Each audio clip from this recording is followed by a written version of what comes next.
Un gran saludo para todos los que nos están siguiendo, especialmente para nuestros invitados de hoy, a propósito de un tema muy oportuno de actualidad y que sin duda va a dejar mucho de qué hablar de aquí en adelante, como es la dolarización en América Latina. Nos acompaña Miguel Ángel Charte, quien es docente de la Universidad de Ávila en España, ha tenido una experiencia también docente muy importante en Ecuador, con la que ha conocido de primera mano esta experiencia de uno de los países que está dolarizado justamente en América Latina, como es el país vecino.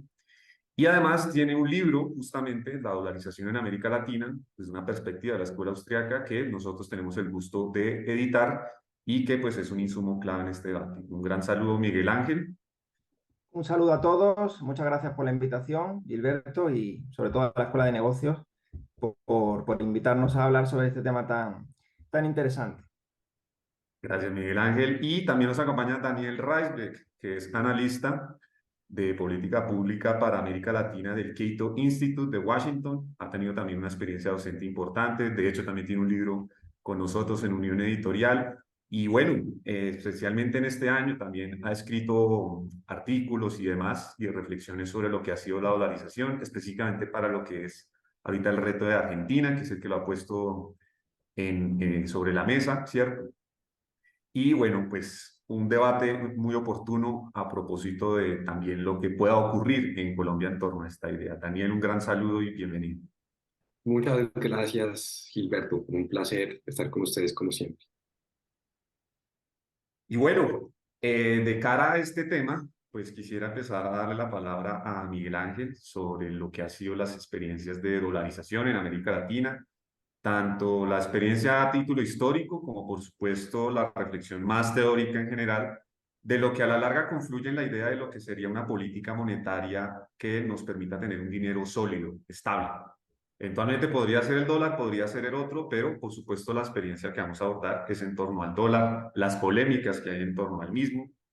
Y pues Miguel Ángel, te damos la palabra, bienvenido, muchísimas gracias por acompañarnos y más adelante pues dará Daniel su intervención. Muy bien, bueno, pues lo que voy a intentar exponer de forma breve son los diferentes casos de dolarización que ha habido en la región.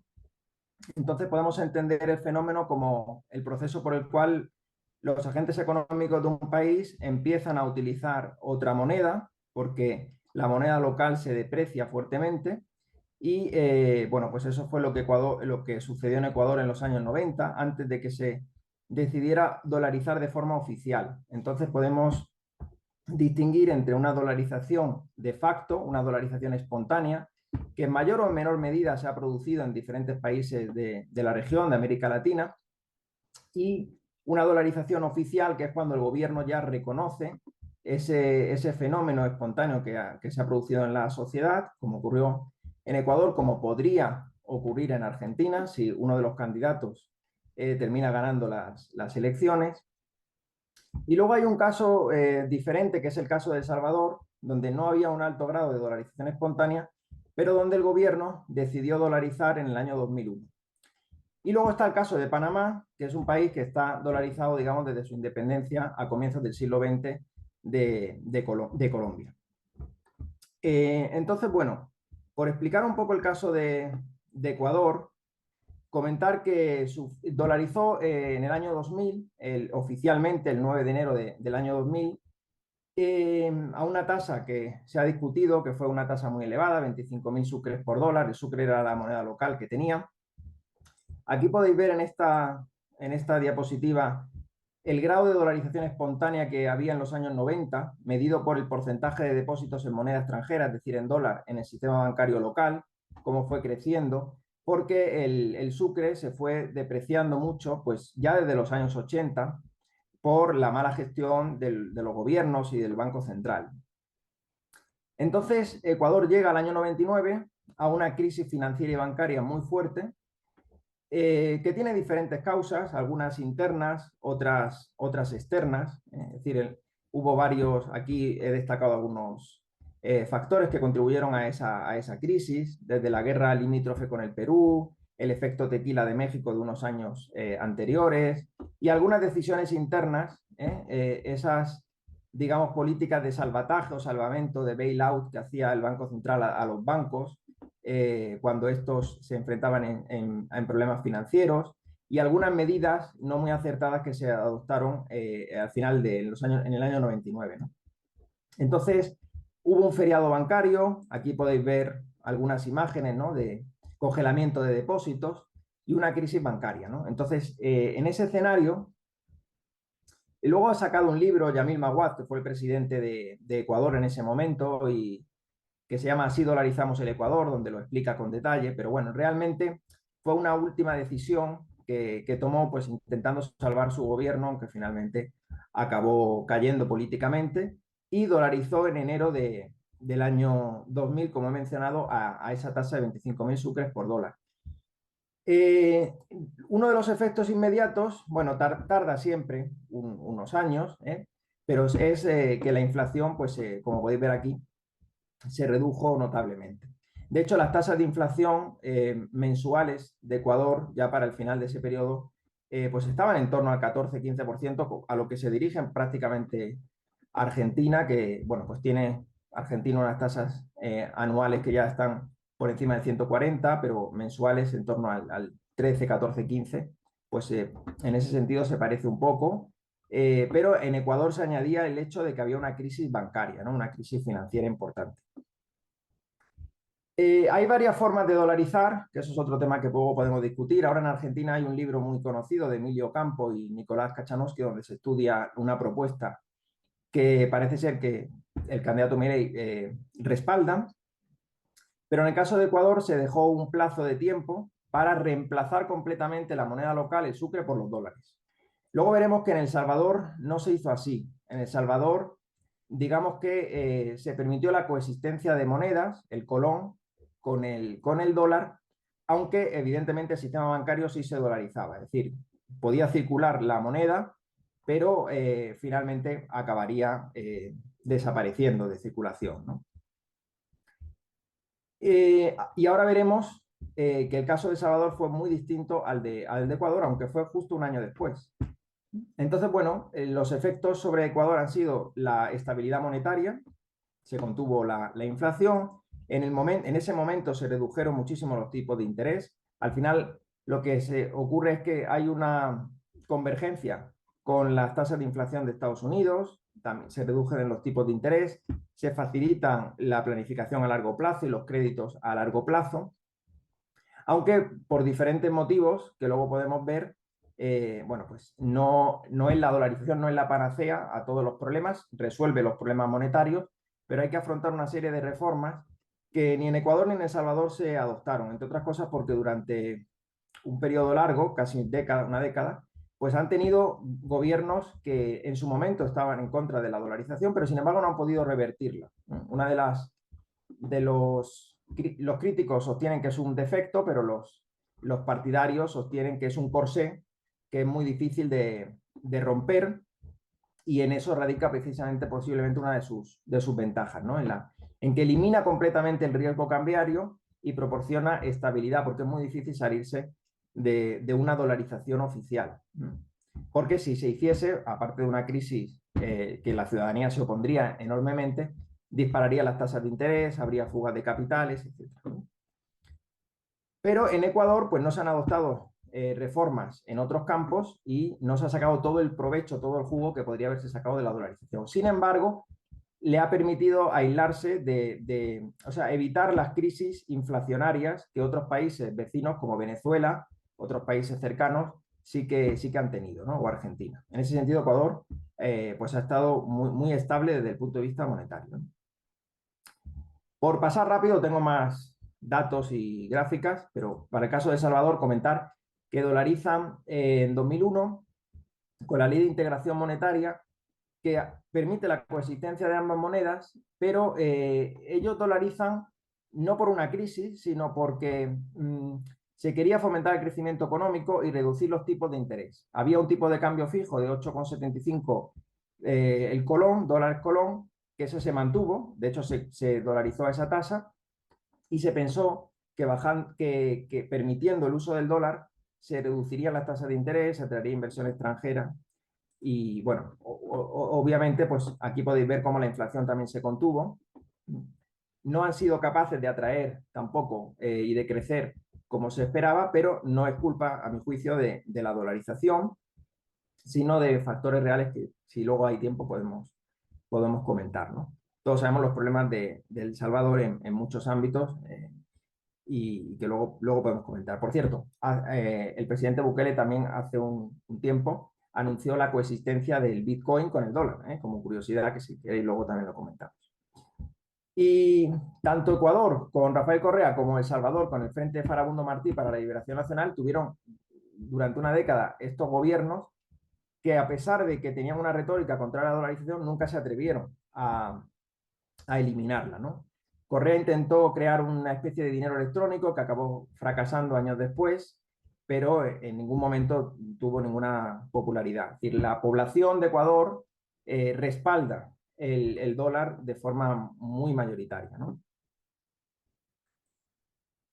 Básicamente el debate y las críticas están en algunos académicos, pero a nivel popular el dólar es completamente aceptado, ¿no?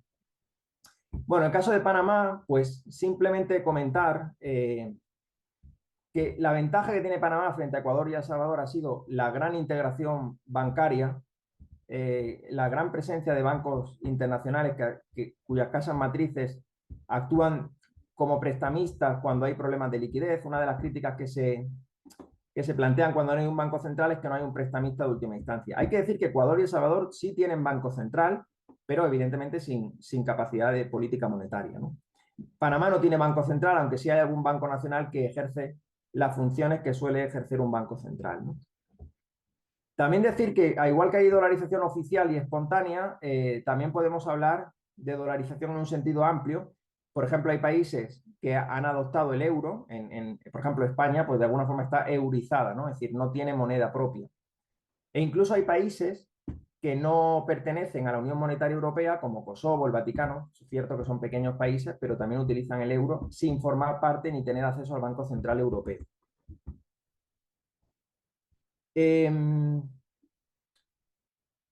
Cuando ha habido crisis en Panamá, pues al no poder devaluar, que esa es una de las principales ventajas, pues se tiene que optar por una deflación interna, que siempre es un proceso más sano de ajuste que una devaluación, que al final lo que hace es que de forma proporcional reduce todos los precios de la economía, ¿no? Cuando, bueno, puede causar muchas ineficiencias ese proceso. Y bueno, por hablar de Argentina, que yo creo que es lo que un poco a todos nos trae aquí, ¿no? Esta propuesta de dolarización de Argentina, comentar que se ha asimilado a la convertibilidad de los años 90, pero no es exactamente lo mismo. Ellos llegan al año 90 después de una hiperinflación con Alfonsín, y entonces Menem, después de intentar varias medidas que fracasan, decide, de la mano de Domingo Cavallo, que es el ideólogo de este proceso, pues crear un sistema de currency bowl, una caja de conversión con un tipo de cambio fijo entre el dólar, primero el austral, pero bueno, luego el dólar peso, porque también cambiaron de moneda. Y ese sistema era similar, aquí Clarín titula como dolarización, pero no era una dolarización, pero sí tenía muchas características de la dolarización. De hecho, el gran éxito de la convertibilidad fue que Argentina, de apenas 2 años, redujo notablemente la inflación. De hecho, el único periodo que han tenido estabilidad fueron los años 90. Lo que pasa es que, como el sistema al final se abandona en el año 2002, es más fácil abandonar un sistema de convertibilidad que una dolarización, se le han echado todas las culpas de lo que ocurrió en el año 2001-2002, ¿no? Además de decir que, bueno, como ha señalado Steve Hunt, que no era una caja de conversión muy ortodoxa, también yo añadiría que no se le puede responsabilizar a este sistema de lo que acabó ocurriendo. Es decir, el gobierno siguió siendo, sobre todo a mediados finales de los años 90, muy responsable, emitiendo mucho gasto público, financiándolo con deuda externa, sobre todo, dependía mucho del Fondo Monetario Internacional, y hubo un momento en el que se les cortó el grifo del crédito y entonces se acaba declarando el corralito, luego el default de 2002. Entonces, y la salida, la especificación asimétrica de la economía, ¿no? Entonces, esto podría haberse evitado perfectamente. Incluso se podría haber pasado un sistema de convertibilidad con tipo de cambio flexible o se podría haber limitado de alguna forma las políticas fiscales expansivas, ¿no? Es decir, que ahí también a veces se echa la culpa a este esquema cuando, bueno, hay otras causas, ¿no? Pero la ventaja de la dolarización sería que sería imposible, ¿no? Bueno, imposible prácticamente pues no hay nada, pero es muy complicado salir de una dolarización, ¿no? En cuanto a Argentina salió de la convertibilidad, pues empezaron a dispararse las tasas de inflación y para reabsorber toda la liquidez que va generando el Banco Central, y esto es un tema que luego saldrá en el debate, supongo, primero se emitieron unos títulos de deuda pública, no del gobierno, sino del Banco Central, las LEBACs, que luego se sustituyeron por las LELIQs, que son las letras del Tesoro que remuneran un interés a los bancos que las compran, solo las pueden comprar los bancos, y de esa forma intenta el actual gobierno, esto empezó en 2018, drenar parte de la liquidez para que no tenga tanto impacto en los precios. Este es uno de los principales escollos para dolarizar, eh, porque representa el triple de la base monetaria. Es decir, hay una gran cantidad de LELIQs que son como una emisión monetaria futura, ¿no? Si se quiere evitar impagar esas letras y provocar un pánico bancario, porque los depositantes al final acabarían retirando sus depósitos. Si se quiere evitar eso, pues hay que buscar una forma de salir de este entuerto que tiene Argentina, porque también tiene un sistema de cambios con cepo cambiario, con muchos controles, hay distintos tipos de cambios, entonces hay que intentar limpiar, ¿no? Digamos, sincerar esa situación y después ver la forma de dolarizar, ¿no? Por resumir, no sé si voy bien de tiempo, mal de tiempo, hay mucho de lo que hablar. La principal ventaja de dolarizar es que proporciona estabilidad monetaria, elimina de raíz la inflación, que en Argentina es el principal problema, y reduce los tipos de interés, fomenta el crédito a largo plazo y permite el cálculo económico, ¿no?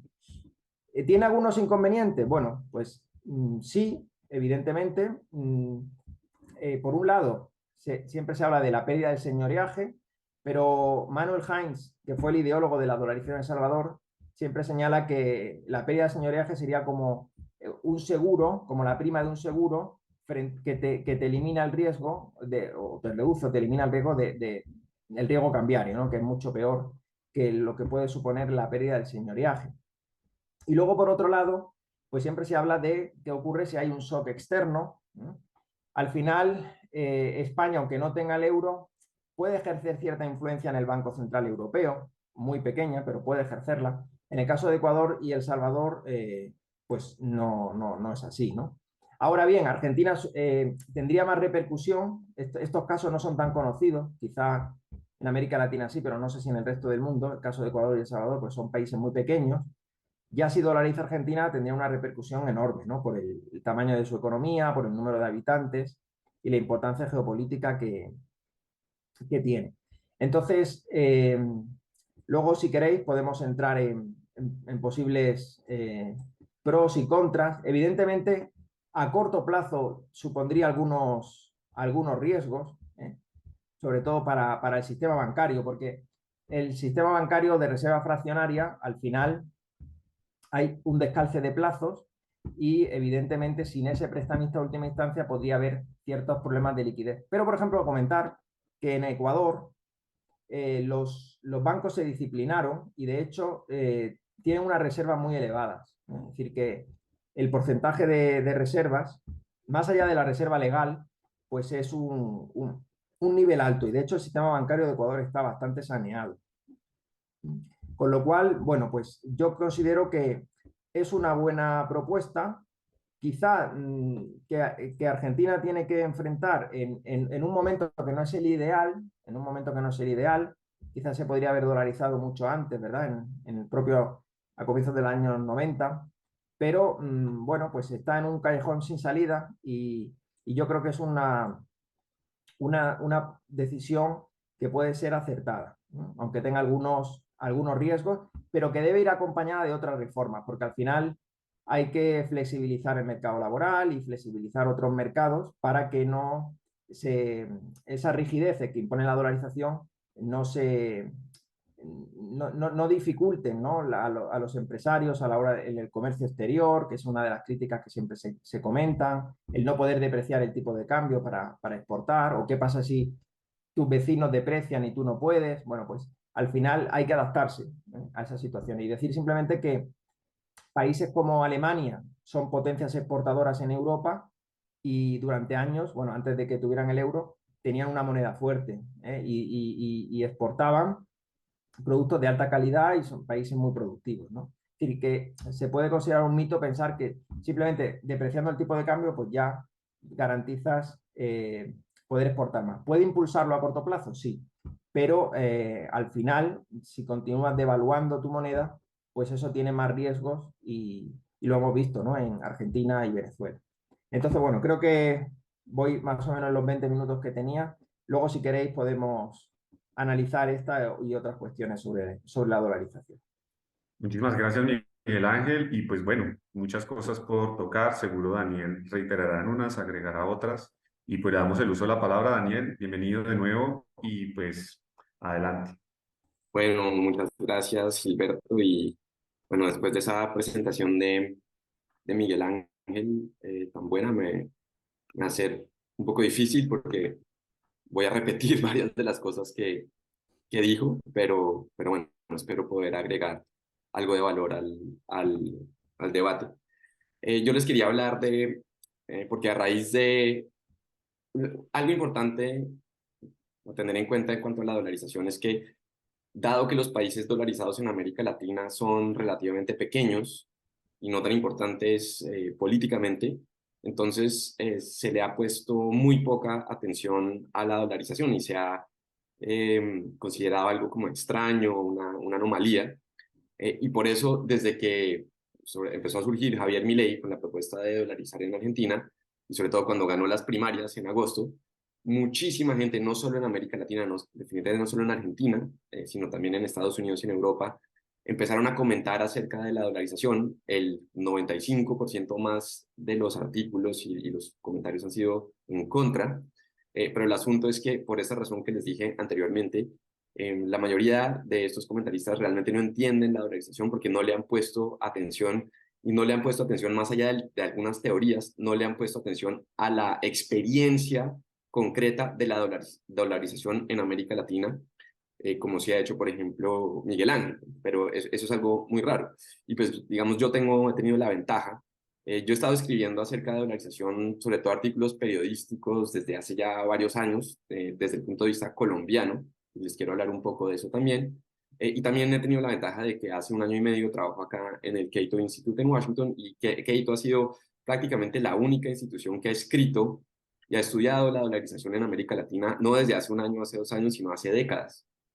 Entonces, ha sido interesante ver todo este debate de la dolarización desde acá. Entonces, yo les quería comentar 7 mitos acerca de la dolarización que han surgido en las últimas semanas, y que mi colega Gabriela Calderón, está en el Crédito Instituto hace muchos años, pero está en Ecuador, y entiende también muy bien la dolarización desde el punto de vista ecuatoriano. Entonces publicamos ese artículo acerca de los 7 mitos que notamos que salían constantemente en estos artículos en contra de la dolarización de Argentina. El primer mito es que la dolarización necesariamente conduce a una pérdida de competitividad y a un crecimiento económico débil, que eso se ha dicho mucho. Y acá el caso es que lo curioso es que los críticos de la dolarización toman un ejemplo, por ejemplo, Ecuador y El Salvador no han crecido con dolarización, no han crecido a ritmos elevados, entonces, por ende, la dolarización fracasa en términos del crecimiento. Pero no miran el caso de Panamá. Panamá dolarizado, de hecho, el primer país dolarizado desde el inicio del siglo XX, en las últimas décadas ha sido uno de los países, si no el país que más ha crecido en términos de PIB per cápita en América Latina. Entonces, hoy en día, el PIB per cápita de Panamá está muy por encima de países, inclusive con bancos centrales supuestamente responsables, como Brasil y Colombia. Realmente los han dejado atrás. Y ahora, algunas de las críticas a Panamá es que no, entonces eso se debe al canal de Panamá, pero si uno mira los ingresos que recibe Panamá por el canal, es el equivalente de cualquier otro país que tenga un commodity, una materia prima que exporta. Entonces, el éxito de Panamá no se debe al canal, se debe a la dolarización, pero la dolarización bien hecha y sobre todo bien hecha con la mezcla, con la liberalización del sistema bancario que se dio sobre todo en 1970. Entonces, Panamá tiene múltiples veces los bancos que existen en un país como Colombia, está completamente em, conectada al sistema bancario mundial y pues Panamá es un centro bancario comercial, sino global, y esa realmente es la ventaja de Panamá. Y el otro ejemplo que acaba de mencionar Miguel Ángel es que si quien dice que la dolarización frena el crecimiento realmente está diciendo que hay que tener una moneda débil y devaluada para exportar. Pero si ese es el caso, entonces, ¿cómo explicar el milagro económico no solo de Alemania después de la Segunda Guerra Mundial, sino también el de Japón, que fueron dos países que crecieron a ritmos muy elevados exportando con monedas fuertes, y no solo fuertes, sino que se estaban fortaleciendo frente al dólar durante todas estas décadas?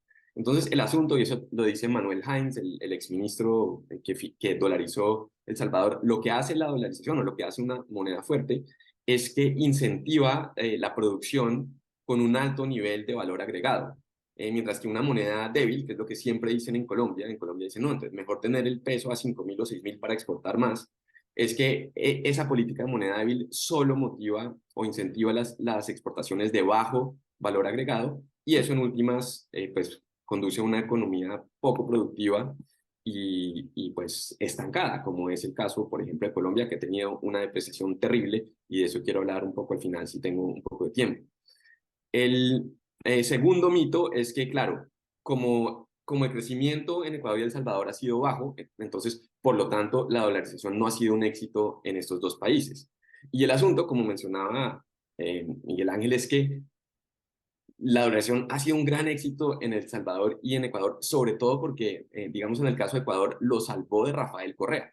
Rafael Correa era un presidente de la línea no muy diferente a Hugo Chávez. La diferencia entre Venezuela y Ecuador es que cuando llegó Chávez, él se pudo tomar el Banco Central y destruir por completo la moneda del Bolívar, como se puede ver muy claramente desde Colombia las consecuencias. En cambio, cuando Correa llegó a Ecuador, Ecuador ya estaba dolarizado y Correa quería desdolarizar, pero nunca pudo, porque inclusive en el máximo momento de popularidad de Correa en Ecuador, que tenía popularidad de 60, 70%, el dólar era mucho más popular inclusive que Correa.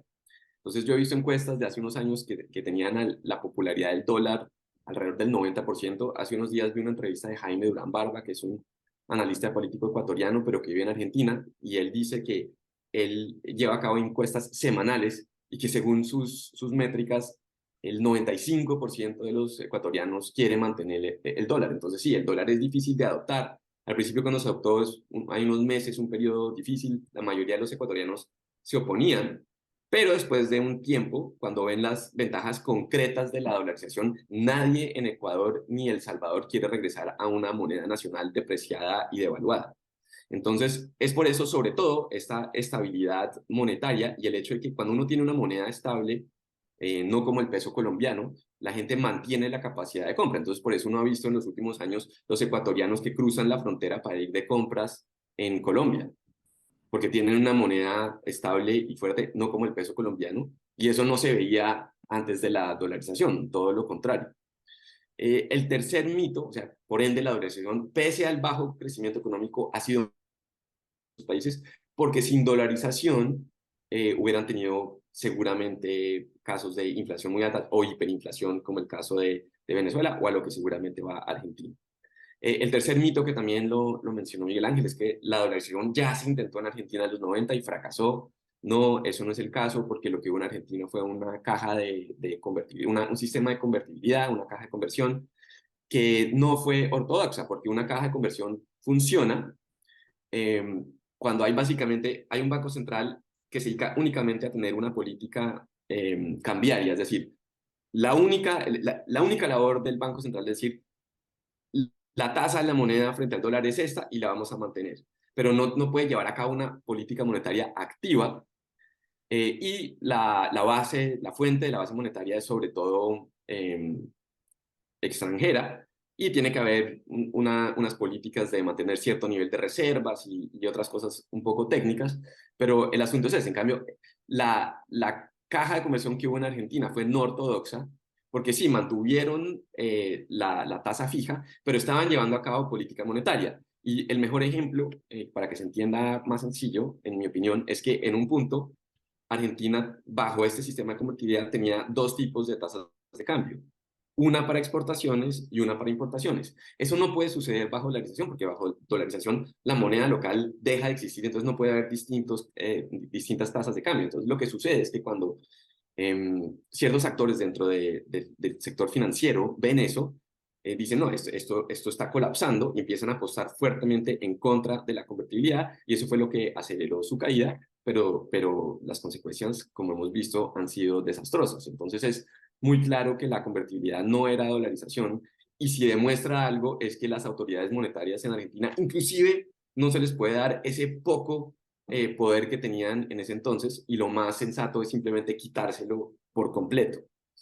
El cuarto mito es que perder la llamada soberanía monetaria deja a un país en una gran desventaja dada esa inhabilidad porque supuestamente los bancos centrales en América Latina sirven para implementar políticas cuando hay un choque externo, básicamente devaluar o depreciar la moneda cuando hay un choque externo. Y eso es completamente falso porque Panamá, Ecuador y El Salvador no sufrieron más y seguramente sufrieron menos que los demás países en las últimas crisis que hemos tenido, la de 2008, la crisis global bancaria, el COVID, tampoco. Digamos, hay algo esencial de la dolarización y es que separa la política fiscal de la política monetaria. Entonces, esos países pueden tener, la dolarización, como decía Miguel Ángel, no es una solución mágica. Entonces, no garantiza, por ejemplo, una política fiscal responsable. Los políticos pueden gastar prodigiosamente, mucho más de lo que tienen en ingresos. Sin embargo, eso termina por no afectar al ciudadano del común. Me explico. Cuando hay una moneda nacional, esos déficits y esa deuda normalmente se monetizan. Entonces, y cuando hay estas devaluaciones, lo que significa es que tienen que subir las tasas de interés mucho para prevenir una devaluación aún mayor. Entonces afecta al ciudadano común, que para sacar, por ejemplo, un préstamo para una hipoteca tiene que pagar mucho más. En El Salvador lo que se ha visto, por ejemplo, es que ha habido una crisis de deuda del gobierno al inicio de este año y los mercados internacionales de bonos soberanos le estaban prestando a tasas bastante altas. Sin embargo, eso no aplicaba para el sector privado. Si usted era una empresa del sector privado solvente o una persona común y corriente, un empleado, por ejemplo, solvente, usted podía sacar una hipoteca a 30 años o 25 años al 7%, mientras que los mercados le estaban prestando al gobierno a muy por encima del 10%. Entonces, eso es algo muy positivo, es decir, la gente mantiene su capacidad de compra y tasas de interés bajas o relativamente bajas, inclusivamente cuando los gobiernos son un desastre fiscal. Entonces, realmente lo que hace la devaluación es tal vez un alivio muy temporal, pero en el largo plazo, pues realmente devaluar la moneda significa importar inflación. Y algo que no se toma en cuenta es que la devaluación sobre todo afecta a los más pobres. Entonces hay un estudio de dos académicos, Levchenko y Kravino, que estudiaron el caso de la crisis del tequila en 1994, donde hubo una devaluación tremenda, y ellos encontraron que los más afectados fueron, en términos de distribución de ingresos, fueron por lejos el sector más pobre de la población. Por lo tanto, concluyen que la devaluación, y aplica también a una depreciación como la colombiana, es antipobre, ¿no? Entonces, por eso es que eh, devaluar la moneda significa importar inflación. Otro mito, el mito número 5, es que la dolarización conduce a niveles de desempleo mucho mayores, sobre todo cuando hay un choque externo, porque eso no sucede con la devaluación. Y eso es completamente falso, porque si se mira los niveles de desempleo, tanto de Panamá como de Ecuador, por ejemplo, son mucho menores a los de Colombia y a los de Brasil. En el caso de Panamá sí hubo un aumento del desempleo en el 2020, pero eso no fue por dolarización, sino porque pues, cuando colapsa todo el comercio global y uno es Panamá con el canal de Panamá y el sistema bancario, pues obviamente va a haber un efecto en la economía, pero se recuperan bastante rápido y se han recuperado y hoy en día Panamá está creciendo otra vez a un ritmo altísimo. El sexto mito que discutimos es que cuando un país dolariza, la Reserva Federal de Estados Unidos queda completamente a cargo de toda la política monetaria. Ahora, es cierto que cuando se dolariza, la clase política pierde la capacidad de llevar a cabo esta política monetaria que en América Latina normalmente es desastrosa.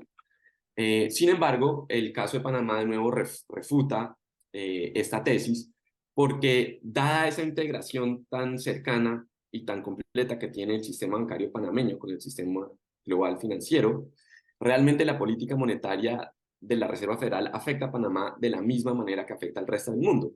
Y lo que afecta, digamos, los dólares que salen o lo que entran a la economía panameña son realmente factores internos y cómo puede salir y entrar el dinero de una manera tan fluida y tan rápida, realmente son las condiciones internas de Panamá, por ejemplo, política fiscal, política monetaria, no, política monetaria no hay, pero política, digamos, tributaria. eh, Miguel Ángel mencionaba el aspecto laboral. Claro, si hay flexibilidad laboral, obviamente va a haber más contratación y más crecimiento económico. Entonces, son esos temas realmente en últimas lo que determinan los flujos monetarios en Panamá, y la Reserva Federal la afecta de la misma manera como afecta a todos los demás países. Y por último, el último mito es que, y esto viene sobre todo de la izquierda y la izquierda dura en América Latina, es que la dolarización es una política imperialista yanqui de Estados Unidos. Y eso es completamente falso también porque acá en Washington no hay ninguna institución oficial que esté apoyando la dolarización o fomentando la dolarización. Hay que entender, a ver, la Casa Blanca y al Congreso de los Estados Unidos, el Departamento de Estado, no les interesa en lo más mínimo la política monetaria en estos países latinoamericanos. Es que no es una prioridad para ellos.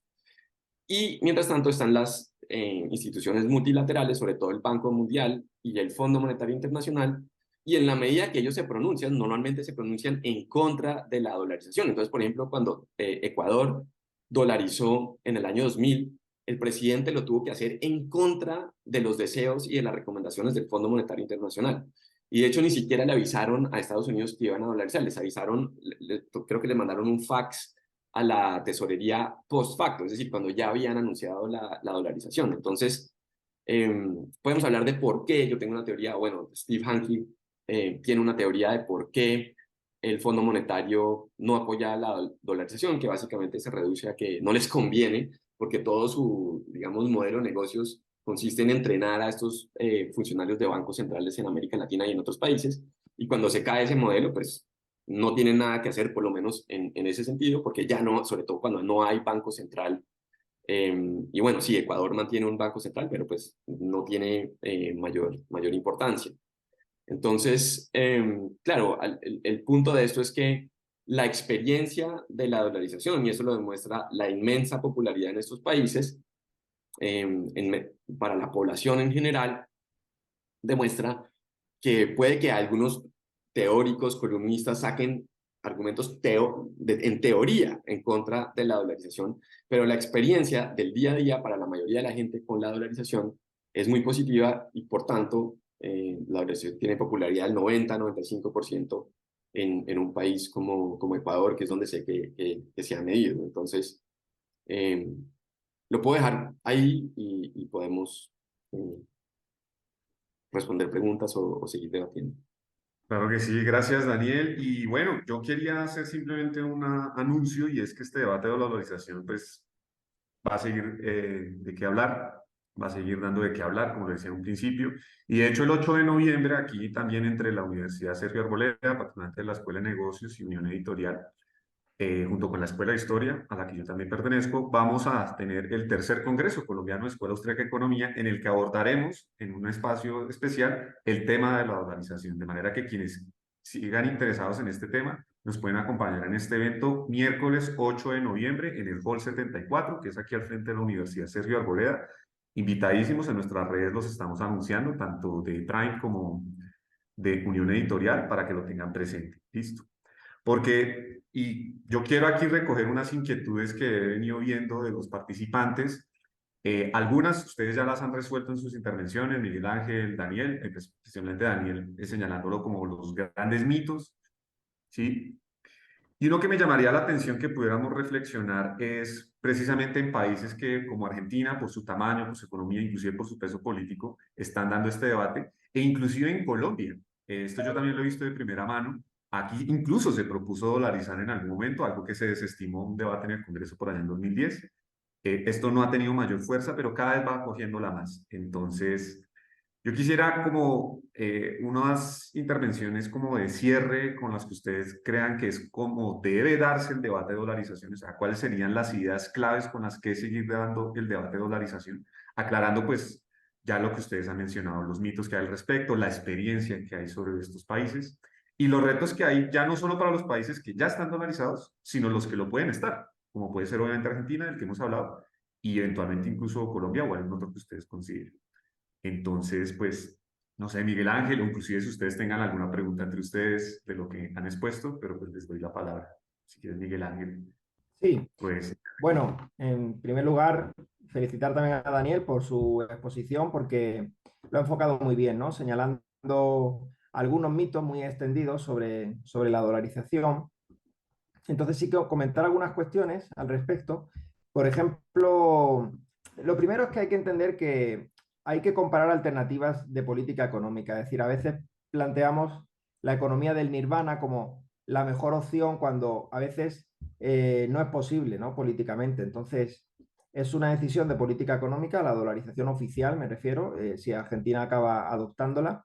Y Argentina lleva tantos años de decadencia y con una crisis institucional que al final no hay soluciones fáciles, ¿no? Entonces, eso es lo primero que hay que pensar. Quitando el caso de El Salvador, pues es cierto que, bueno, y Panamá, que también desde su nacimiento y ligado al canal y demás, pues es verdad que el otro país que dolarizó pues fue en una situación de crisis, ¿no? Financiera.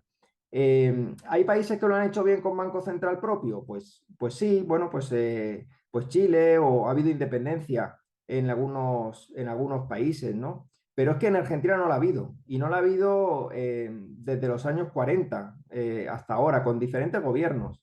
Y la única vez en la que han tenido cierta estabilidad pues fue en los años 90, ¿no? Entonces, en ese contexto es que hay que entender la situación. Luego, en cuanto a los mitos, pues sí, evidentemente el tema de los shocks externos, pues Ecuador ha sufrido varios, además de la pandemia que afectó a todos los países, también tuvo un terremoto muy fuerte en 2016, por ejemplo. El Salvador también, al poco tiempo de dolarizar, también afrontó un terremoto importante. Es decir, que ha habido diferentes shocks externos y no han afectado a la dolarización, ¿no? La dolarización sigue proporcionando estabilidad a la economía de estos países, ¿no? Y, y bueno, en cuanto a lo de la... Es curioso lo de la dependencia de Estados Unidos. Al final toda la región acaba dependiendo de la política monetaria y de Estados Unidos y de si importa más, importa menos de la región. Es decir, dependemos mucho de Estados Unidos, con y sin dolarización, ¿no? Y es curioso porque estos casos de Ecuador y Salvador dolarizaron, como ha dicho Daniel, de forma unilateral, sin el permiso de la Reserva Federal, ¿no?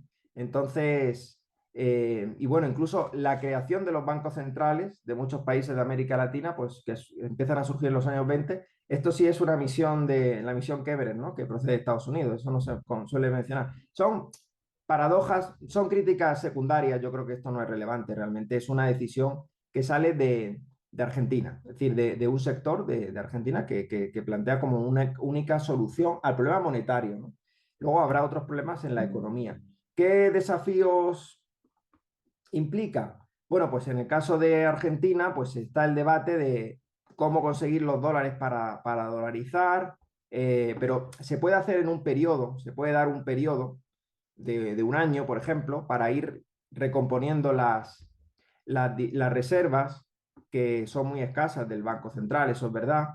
Y bueno, la propuesta de Emilio Campo, en este caso concreto de Argentina, es que parte de los activos del Banco Central, que son bonos del Estado, que si tienen jurisdicción en Nueva York, pueden tener cierto valor de mercado, se trasladen a un fideicomiso y ese fideicomiso, bueno, pues se encargue de emitir para garantizar el pago de las LELIQs. Bueno, la propuesta es muy técnica y tampoco tengo yo aquí el balance del Banco Central de Argentina, pero bueno, es una posibilidad que es factible y lo único que, bueno, a lo mejor hay que ver a qué tasa, ¿no? Que eso es otra. A veces en Ecuador se confunde la dolarización, que es muy aceptada, como ha dicho Daniel, con algunas críticas a lo que ocurrió a finales en la crisis bancaria del 99. ¿No? Por ejemplo, el congelamiento de depósitos, el feriado bancario, eso fue previo a dolarizar. Y a veces se confunde porque como fue justo después, pero no es la causa de la crisis, la dolarización, sino que fue la medida que se adopta para evitar ya una hiperinflación a la que Ecuador se dirigía y que a la postre sirvió para, bueno, dar bastante estabilidad al sistema bancario, ¿no? Y a veces se confunde porque se dolarizó a una tasa, parece ser bastante elevada, ¿no? Que hubo un overshooting cambiario y, bueno, pues se podía dolarizar a una tasa inferior, posiblemente, pero es una cuestión ya técnica de ver cuál es la base monetaria, las reservas, ese cociente, a ver qué tasa sale, ¿no? Entonces, yo creo que aflorarían dólares de muchos argentinos también que tienen el dinero fuera del sistema legal por todos los controles que existen y que también pues, se pueden llegar a acuerdos con fondos de inversión, ¿no? Y luego hay que hacer reformas relativamente rápidas en el mercado laboral y en el sistema bancario, ¿no? Entonces, eso se necesita pues, de un gobierno con cierto respaldo popular. Y eso es una de las, bueno, pues después de la primera vuelta de las elecciones, bueno, pues a ver qué acaba ocurriendo, porque aunque ganara Javier Milei, que sabemos que es el candidato que lo propone y lo ha relanzado este tema, pues a ver si el margen no puede ser muy escaso, ¿no? Si en caso de que gane. Pero bueno, muchos retos, pero ya digo, lo peor es seguir en esta situación, ¿no? De tasas de pobreza. En Ecuador se redujo la pobreza muchísimo con la dolarización. En Argentina está por encima del 40%, con unos tipos de interés elevadísimos. Además, gran parte de la deuda de Argentina está denominada en dólares, mientras que los ingresos públicos pues, se reciben en pesos. Entonces hay un riesgo cambiario que también afecta a las propias finanzas públicas. Es decir, es una situación de inestabilidad que por algún lado tendrán que salir, ¿no? Con alguna reforma monetaria más o menos dura. Pues ya que se ha aprobado todo y la convertibilidad no tiene muy buena fama en Argentina, yo creo que la dolarización puede ser una buena opción, ¿no? Pero no sé si hay preguntas más, estoy revisando el chat, o si Daniel quiere apuntar algo, o vemos si hay alguna pregunta más Sí, concreta. algunos temas. Sí, en términos técnicos, otro de los mitos que hay es que Argentina no tiene dólares para dolarizar. Y bueno, lo mencionó Miguel Ángel, pero eso también lo ha explicado muy bien Nicolás Kachanowski, bueno, y Emilio Campo, pero el asunto es que la dolarización, no hay que dolarizar toda la base monetaria de un día a otro. Eh, Todos los depósitos bancarios se pueden dolarizar instantáneamente, de la noche a la mañana, porque es básicamente dinero electrónico. ¿Esto conduce o conduciría a una corrida bancaria? No. Lo que pasó tanto en El Salvador como en Ecuador es que el anuncio de la dolarización conduce a un shock de confianza positivo hacia el sistema bancario e incrementan drásticamente los depósitos. ¿Por qué? Porque la gente tiene los dólares. Los argentinos tienen, quien no tiene dólares es el Estado argentino, pero los argentinos tienen dólares, tienen más de la mitad del PIB en el exterior o lo que se llama debajo del colchón. Entonces, lo que pasó en Ecuador es que con el anuncio de la dolarización, los depósitos en menos de un año fueron mayores que el circulante, ¿no? Que la base monetaria circulante. Entonces, los dólares están ahí, en Argentina están ahí.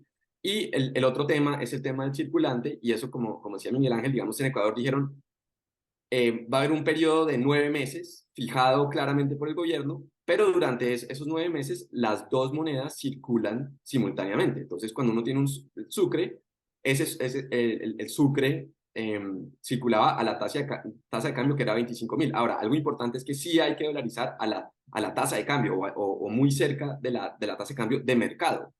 porque si se dolariza a una tasa de cambio muy alta, pues es contraproducente porque causa más inflación, y si se dolariza a una tasa demasiado baja, es aún más peligroso porque eso sí conduce a una corrida bancaria porque es una devaluación forzada.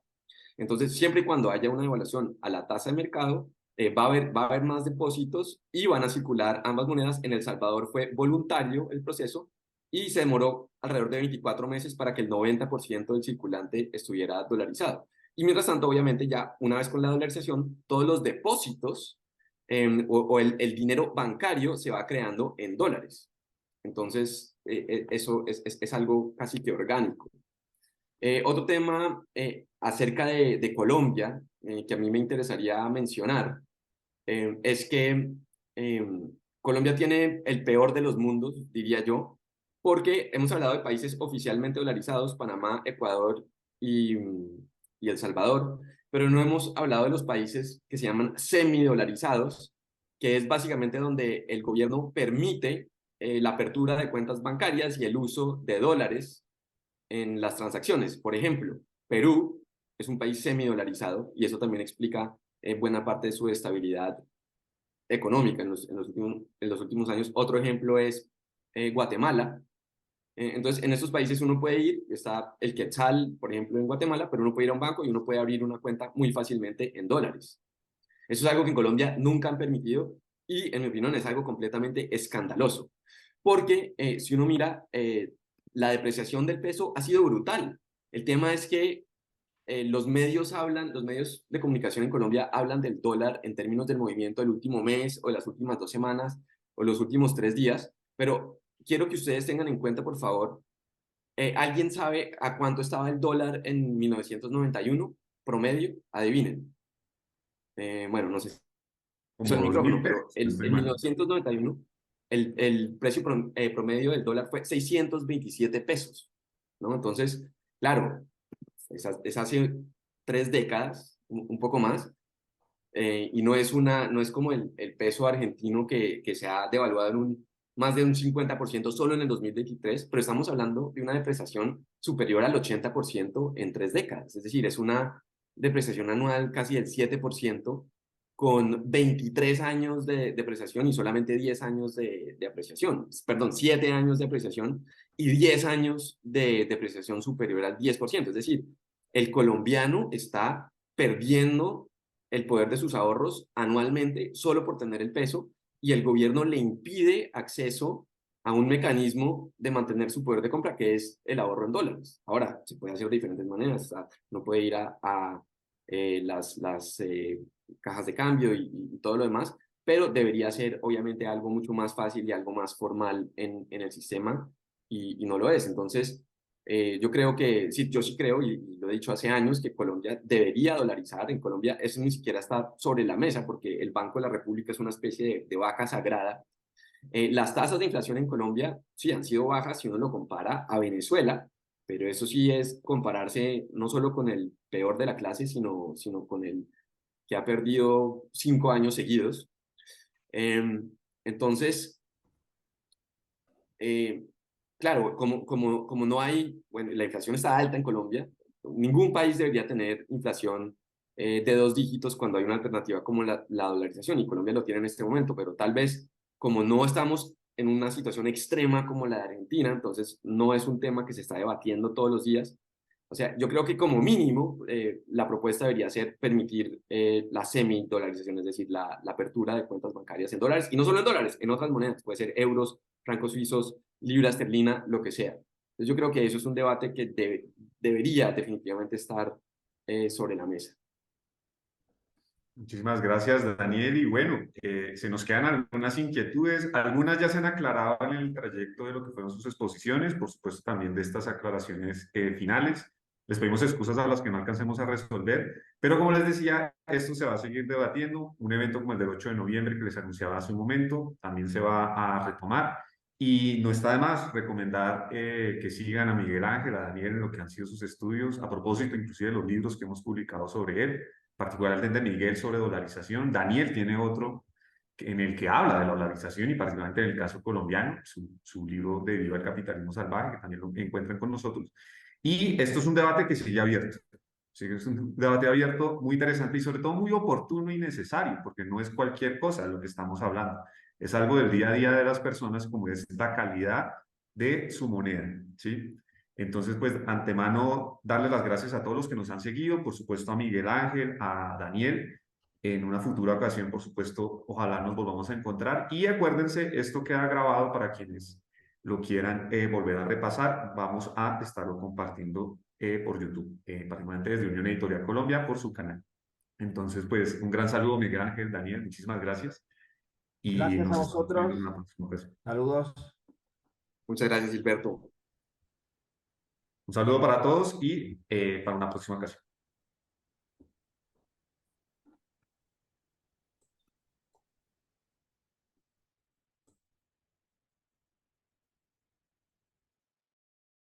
Líderes, familia, con nosotros mismos, con nuestros sueños y propósito, conectados a través de experiencias, valores, cultura.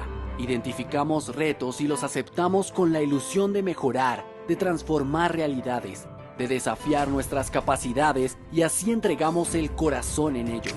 Nos conectamos desde los negocios, la sostenibilidad energética, financiera, el compromiso ético, las nuevas ideas y la transformación digital, las estrategias de marketing, los negocios más allá de las fronteras, la satisfacción del cliente y la generación de nuevos ingresos. En Prime nos formamos como líderes inquietos por el conocimiento, innovadores, estrategas, desafiantes, con curiosidad del mundo, enfocados en lo que nos apasiona sin olvidar la complejidad que nos rodea. Y por supuesto, con todas las herramientas 4.0 para transformar realidades.